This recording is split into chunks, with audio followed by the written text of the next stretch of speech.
Oui, merci. Sur le plan national, c'est là qu'il y a la plus grande divergence entre mon frère Alassane et moi-même, entre le Premier ministre Alassane et moi-même. Je voudrais dire qu'il y a eu des moments où il s'est comporté, où sa conduite a été contre la loi. D'abord, en 1999, septembre 1999, il dit « Je frapperai ce pouvoir au moment opportun et il tombera ». Ce n'est pas des phrases à prononcer par un démocrate. Et effectivement, en décembre 1999, le régime du président Bédié s'est écroulé. Revenu donc en décembre en Côte d'Ivoire, le Premier ministre Ouattara dit à Oguéné le 22 janvier 2000, les Ouattara et les Cissé, j'avais dit que je serais candidat. Malgré les tracasseries, j'ai dit que je maintiendrai ma candidature. Quand ce mandat d'arrêt a été lancé, j'avais dit que je rentrerai avant la fin de l'année. Me voici. Alors j'ai dit que je gagnerai au premier tour et je le ferai.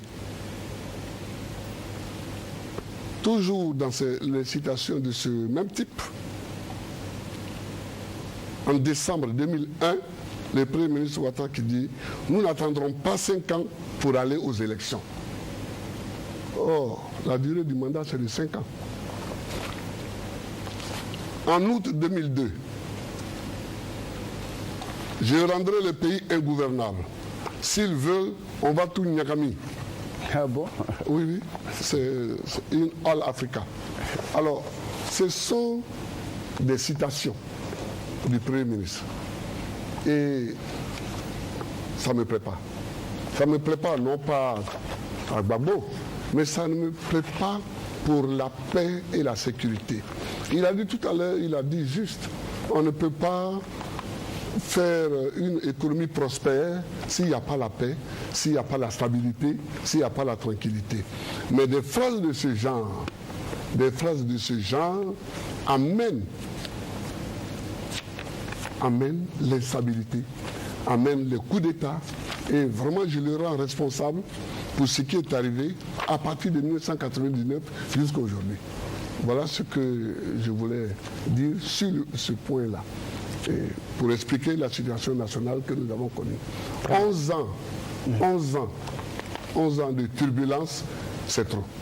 Il faut arrêter. Vous voulez apporter des précisions à l'interpellation de M. Laurent Gbagbo. Je rappelle que vous avez 3 minutes pour le faire. N'oubliez pas que vous devez répondre à la question que j'ai posée. Bien sûr, bien sûr. Non, mais écoutez, je pense qu'il est facile d'accuser sans preuve et sans enquête. Dire qu'Alassane Ouattara a fait ceci, cela, il a fait des déclarations. Mais moi, j'ai toute une série de déclarations faites par Laurent Gbagbo ici. Quand le coup d'État est arrivé, il a dit que c'était un coup d'État salutaire. Il a dit que c'était un coup de pouce à la démocratie. Et quand il est arrivé de Libreville via Boaké à Gesco, il a été escorté par des militaires pour rentrer à Abidjan en champion. Mais ça, pour moi, ça ne veut pas dire que c'est lui qui a fait le coup d'État. Alors donc, prendre des phrases et sur cette base dire à partir de là, on a fait un coup d'État, je trouve tout de même on devrait essayer d'aller plus loin. Alors, parlant de ce fameux coup d'État, tout de même, le FPI a accompagné la transition militaire jusqu'au bout. Moi, j'avais annoncé dès le départ que j'étais contre les coups d'État. Et quand j'ai vu l'évolution du régime militaire, dès le mois de mai, nous avons démissionné du gouvernement militaire. Laurent Gbagbo a continué avec le gouvernement militaire. Un de ses plus proches, Lida Kwasi, était même le conseiller militaire et de défense du général Gueye. Alors, et ils sont allés aux élections ensemble, en nous excluant, le président Bédié et moi. Donc, vous savez, si on veut rentrer dans cette sauce, je crois qu'on va perdre le temps aux Ivoiriens. Ce qui m'intéresse, c'est de connaître les causes. Et je les ai déjà indiquées. Les causes de cette crise, il faut qu'on y mette fin. Parce que Laurent Gbagbo n'a pas été élu en 2000. avec le fait que le président Bédi et moi avons été écartés. Donc ce n'était pas une élection démocratique. Deuxièmement, à la proclamation des résultats, nous savons que c'est par un coup de force. C'est le plus fort qui a gagné. Il avait plus de militaires de son côté que le général Gueye. Bref, donc je ne vais pas revenir sur ces passés. J'ai commencé à appeler mes amis. Le jour des élections, quand le Kafouya, on avait déjà installé un système en place.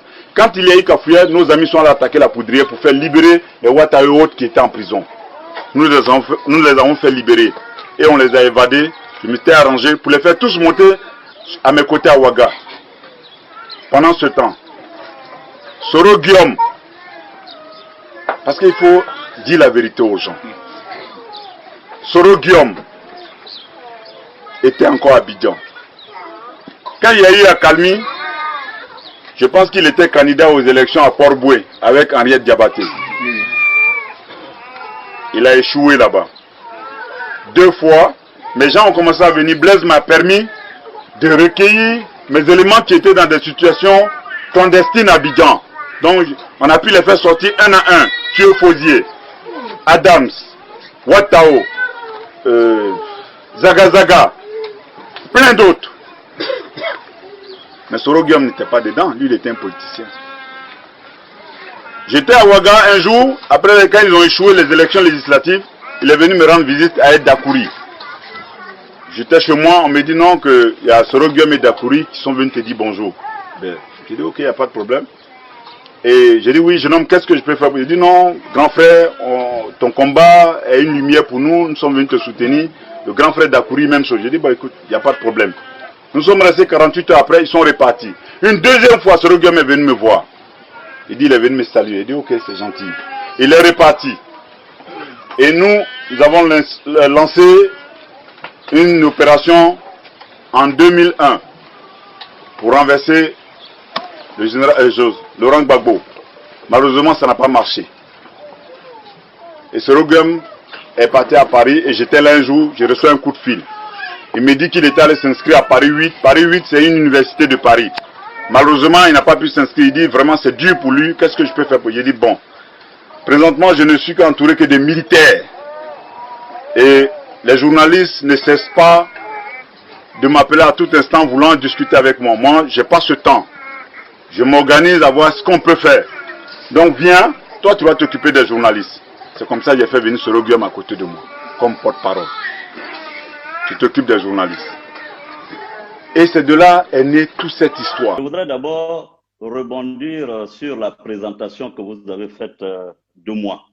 Vous avez dit l'ex-chef rebelle et je vous en remercie parce que je vous le dis tout de suite, je n'ai jamais eu honte ni de revendiquer que j'ai été rebelle. J'ai dirigé une rébellion en Côte d'Ivoire. Mieux, j'ai écrit un livre pour expliquer pourquoi je suis devenu rebelle.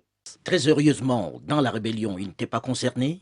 Vous n'aviez pas le président Alassane Dramane Ouattara derrière vous lorsque vous étiez dans la rébellion? C'était sa rébellion ou pas? Je pense que cette question, posez-la au président de la République. Mais je vous ai en face, vous étiez le chef de guerre. Bien sûr, en ce qui me concerne, je dis, je répète, que j'étais secrétaire général des Forces Nouvelles. Et qui était votre patron? J'étais mon patron. Qui finançait? J'étais mon patron. Vous êtes venu comme ça, vous avez levé une armée. Ne croyez pas. Vous savez bien que les gens se posent la question de savoir qui finançait ces forces nouvelles.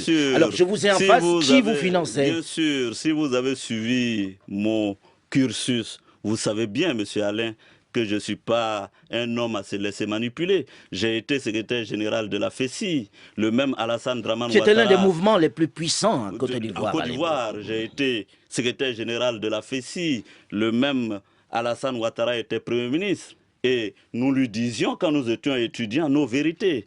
Donc, je dis et je répète. Oui, mais est-ce que le Nord ne s'est pas retrouvé un peu plus tard pour pouvoir mettre fin à cette ivoirité dont vous parlez? Non, non. Évidemment, il est... La région du Nord. Non, je veux dire qu'il est clair que quand l'ivoirité est apparue et que M. Alassane Dramane Ouattara a été visé, a été la cible, forcément, sa région d'origine s'est sentie solidaire de ce fils qu'on voulait à tout prix excommunier. n'est-ce pas, de la Côte d'Ivoire. Donc, mais ceci dit, ce n'est pas un fondement idéologique ou politique. Ce que je suis en train de dire, moi, mon combat que j'ai mené en Côte d'Ivoire, c'est un combat pour l'état de droit, la démocratie. Je ne pouvais pas soutenir, comment on appelle, qu'on spolie des citoyens de leur nationalité. C'est très clair. Et donc, il vous a financé pour cette campagne de 2002 ou pas? 2002. Quelle campagne? Il n'y avait pas de campagne électorale en 2002. Je parle de campagne militaire. Cette rébellion, qui l'a financée? Je ne crois pas que ce soit de la nature de M. Alassane Dramane Ouattara de financer des rébellions. Il avait un parti politique, c'est un homme politique. Le RDR. Voilà, le RDR. Donc, il avait plus à financer son parti que de financer une campagne militaire. Vous aviez plus à gagner en restant avec Laurent Gbagbo pendant les élections qu'à rejoindre Alassane Dramane Ouattara. Pourquoi Justement, l'élection voulait qu'Alassane gagne ou bien pensait qu'Alassane allait gagner. Soro passait dans sa tête que c'est Gbagbo qui allait les gagner. Puisque Gbagbo a fait 3 sondages qui lui ont dit qu'il va gagner au premier tour. Un sondage a dit seulement qu'il va gagner au deuxième tour. Les 2 autres sondages ont dit que Gbagbo gagnait Alassane au premier tour. Mais personne ne croyait encore à Alassane. Même le grand médiateur Ngolo Coulibaly m'a dit Alassane ne peut pas être président. En Côte d'Ivoire encore, les Zemmour Fofana et l'Alain Lobognon, Soro Guillaume et autres. Et même le général Soumaïla Bakaïko Maréchaux, il est venu dans mon village, on est venu à faire que pour une mission. Il m'a dit s'il veut être en sécurité, de ne pas parler le nom d'Ado au nord. Mais la rébellion n'a jamais combattu version Soro pour Alassane. Ça, je vous le dis. Okay. Et j'assume, c'est important. Et même aux élections, Soro a voté et son clan pour Gbagbo. Et ils pensaient que cette élection allait entériner le pouvoir de Gbagbo. Alassane allait se taire une fois pour de bon. Et le deal qui était signé entre Soro et Gbagbo, si Gbagbo finissait ses 2 mandats, puisqu'il a été bloqué par la crise, Gbagbo allait changer la constitution pour dire la guerre l'empêchait de gouverner. Il allait faire 2 mandats et passer le relais à son fils Soro. Mais malheureusement pour eux, dans leur plan, c'est Alassane qui allait au 2e tour. Et comme moi je disais toujours que c'est Alassane qui allait être le président, Soro a viré à 180 à l'heure pour se rallier à Alassane. Voilà ce qui s'est réellement passé. Des armes et des munitions ont été trouvées au domicile de l'ex-président de l'Assemblée nationale, Guillaume Soro. Cette découverte fait suite à une perquisition effectuée hier vendredi par la police judiciaire. Les détails dans cette déclaration du procureur de Boaké avec Kwadjo Kwame. À la suite de plusieurs informations faisant état de ce que des armes étaient cachées au domicile de M. Guillaume Soro, 6 au quartier Gonfreville de Boaké, des perquisitions avaient été effectuées à l'intérieur du dit domicile. Ces perquisitions s'étaient révélées infructueuses. Le vendredi 25 février 2022, exploitant une autre information, des officiers de police judiciaire se sont transportés à nouveau au dit domicile avec des détecteurs de métaux qui ont permis de localiser de façon précise l'endroit où des armes étaient enfouies dans l'arrière-cour. Cette perquisition, menée sous la supervision du procureur de la République et en présence constante du nommé Coulibaly Yaya, gardien des lieux, a permis de découvrir 4 canons de 14,7 mm, 6 percuteurs, 15 200 munitions de type 9 mm, 3 cache-flammes, 10 accumulateurs, 36 chargeurs de portatifs Motorola GP340, 14 portatifs Motorola GP340. Une enquête a été immédiatement ouverte à la brigade de gendarmerie, section recherche de Boaké, pour détention, entreposage d'armes de guerre, éléments d'armes et munitions de la première et deuxième catégorie sans autorisation administrative et tentative d'atteinte à l'autorité de l'État. L'ancien patron de l'ex-rébellion entre 2002 et 2011 a fait son mea culpa. Je veux ici même encore demander pardon aux Ivoiriens pour tout ce que j'ai pu faire, les fautes que j'ai pu commettre, les offenses que j'ai pu faire à ce peuple qui a tant souffert. Je demande pardon.